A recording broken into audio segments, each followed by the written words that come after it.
Good cops and crooked cops, we got all the tea here on PS News, plus gigantic pumpkins, entertainment, weather, and sports.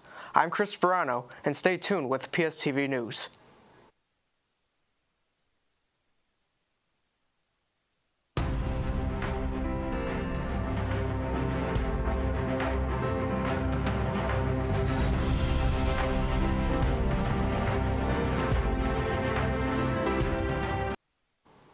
Good evening. It is Monday, October 16th. I'm Sylvia Mania. Our top story tonight.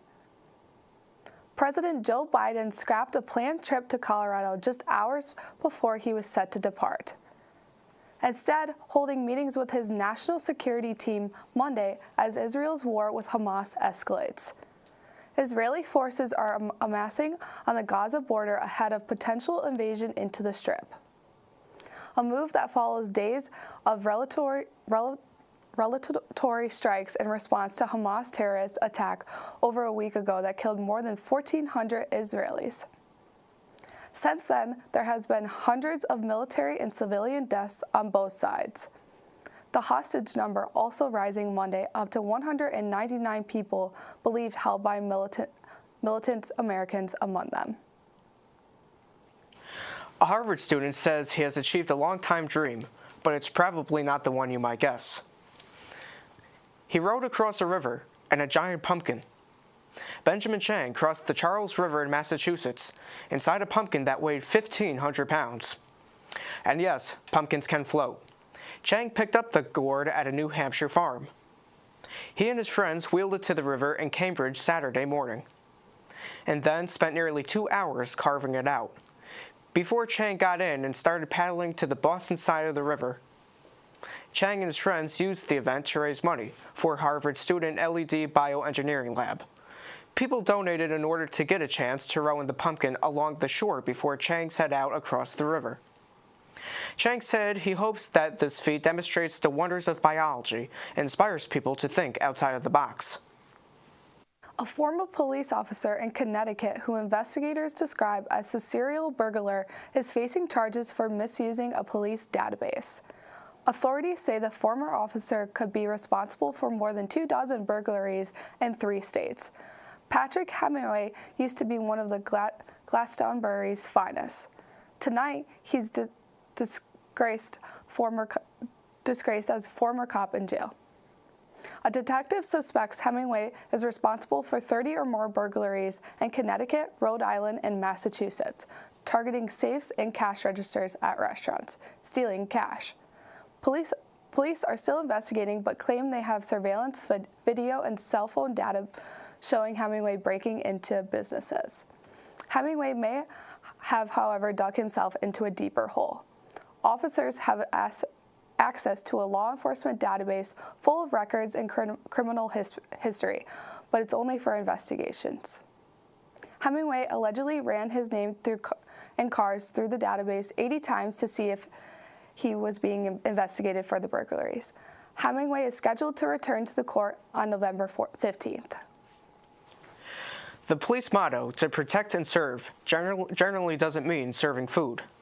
But one officer did just that last week after pulling over a DoorDash driver in New Hampshire. According to Brentwood police, the driver was pulled over for speeding. When police ran the driver's information, it turned out the license and registration were suspended. So, the driver had to get out of the vehicle and get a ride from someone. But the officers wanted to help the driver complete her McDonald's DoorDash order, so they delivered it for her. Customer David Eldridge said he was grateful the officers made sure he got his food. Right after that break, a look at the weather.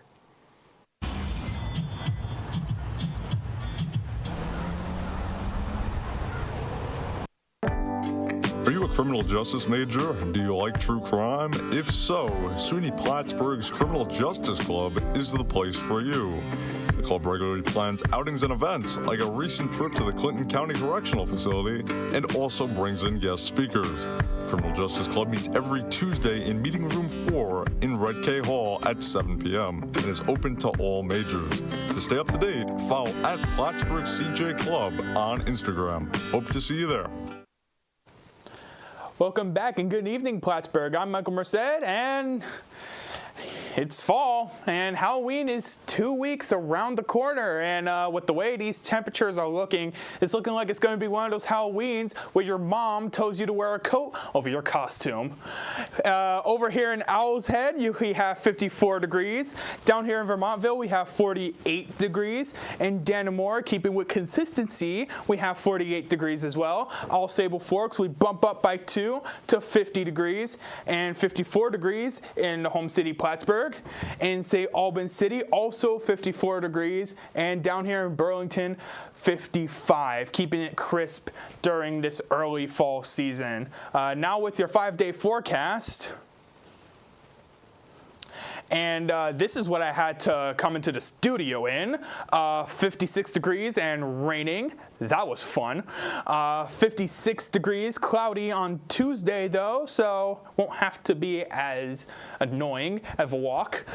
Things start to actually warm up though, and brighten up as we have a partly sunny 59 degrees on Wednesday. On Thursday, we have cloudy 61 degrees, and coming into Friday, we have 63 degrees and cloudy. So unlike last week, instead of things cooling down as the week goes on, we have things warming up as the week goes on. Decent parallel. But that's all for your Plattsburgh weather. After the break, we'll jump back to the desk with Chris and Sylvia for your entertainment news. Stay with us.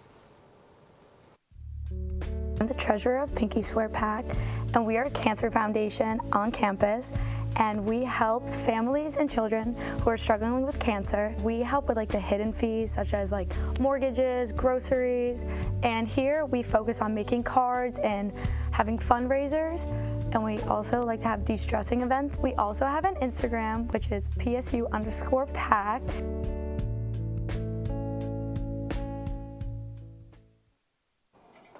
Dolly Parton is pitching in to help the Salvation Army this Thanksgiving. The country music legend will be performing at the halftime of the Dallas Cowboys-Washington Commanders game. It's part of the Salvation Army's Red Kettle Kickoff fundraiser. Parton will ring the traditional Salvation Army holiday bell to jump the start of the holiday giving season. Cowboy fans are also hoping her performance will help them overcome a run of bad luck. Last year's performance by the Jonas Brothers lifted them to a 7-2 record when big stars perform at the halftime. British film star Michael Caine confirmed his retirement from acting. The two-time Academy Award winner made the announcement on BBC Radio 4's Best of Today podcast on Saturday. The 90-year-old says The Great Escaper is his last acting gig. That film came out in early October. Caine started his acting career on the early stage in the 1950s. He made his movie debut in 1956.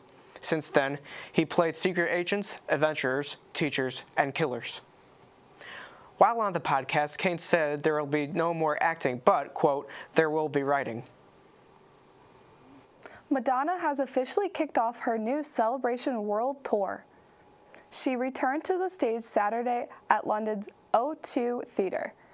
That's after Madonna battled a bacterial infection in June, causing her to cancel the first leg of the tour in North America. She told the crowd Saturday that she and her doctors didn't think she was going to make it. Madonna also said her children helped her fight and survive. Oscar-nominated actress Piper Laurie has died. Her manager says Laurie died Saturday in Los Angeles. No cause of death was given. Laurie was best known for her role as the overbearingly religious mother in the film Carrie and for playing Paul Newman's girlfriend in the movie The Hustler. She received Oscar nominations for both films. Turner Classic Movies call Laurie one of the most celebrated and formidable actresses of the last half-century. Laurie was 91 years old. If you're a fan of the Netflix show Squid Games and wanted to attempt an actual obstacle course, then you're in luck. Netflix will soon be opening locations that will allow fans to fully immerse themselves into their favorite Netflix shows. The company's vice president of consumer products made the announcement during an interview with the Bloomberg this week. They'll be called Netflix House and will have rotating installations. Fans will not only be able to shop for themed products, but they will also be able to eat food based on the show and play some games too. The company is aiming to launch the first 2 locations in the U.S. in 2025 before expanding globally. However, the exact locations have not yet to be announced. The company has previously launched dozens of pop-up locations, but Netflix House will be a permanent location. That's all we have for entertainment news. Now over to Michael for your look at your Plattsburgh State sports. Why, thank you, Sylvia. And you know what? If I had a nickel for every time I had to do both weather and sports on the same newscast, I'd already have 2 nickels, which isn't a lot, but you already know the rest. Anyway, hi, it's me again. Let's get into your Cardinal sports update. The Plattsburgh State women's soccer team played to a 3-3 draw with the Buffalo State Bengals on the road on Saturday. Despite a 25-9 shot advantage, the Bengals were still able to match the Cardinals' scoring total, as Plattsburgh has now tied in 2 straight games. Allison Brown, Zoe Rice, and Katrina Moutz each scored on Saturday, with Rice and Moutz snatching their first scores of the season. Brown and Avery Durgan also added assists for the Cards.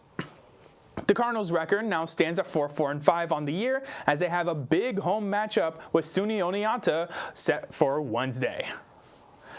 First-year outside hitter Lila Gurma picked up her 5th double-double of the season with 15 kills and 15 digs, helping lead the Plattsburgh State women's volleyball team to a 3-1 victory over Potsdam on Wednesday evening at Memorial Hall. Beyond Gurma, the Cardinals received yet another strong performance from senior Peyton Zophi, who remains the SUNYAC leader in digs per set at 5.54. Zophi defended 21 digs and landed 3 service aces. Senior setter Emma Rivers and sophomore setter Kylie Gaines combined for 37 assists, while sophomore defensive specialist Bridget Ryan notched a career-high 16 digs. Plattsburgh State rises to 9-7 overall with the win and will play host to Vermont State University Johnson on Tuesday at 6. The Cardinals men's soccer team celebrated 6 seniors on Senior Day over the weekend. Kevin Abondanza, Jack Healy, Frankie Palumbo, Matthew Peteresi, and Dylan Shelby and Marshall Vasquez. The team took the lead early in the second half against Buffalo State, but the Bengals scored 3 unanswered goals to win the match in Plattsburgh. The Cardinals fall to 7-2-4 and now have a tough road matchup with currently ranked Oneonta next on Wednesday. And that's all the time I've got for you for sports. Now back to the desk with Chris and Sylvia. Thank you. I'm Chris Sperano. Well, that's all we have for today. Thank you for watching this installment of PS News.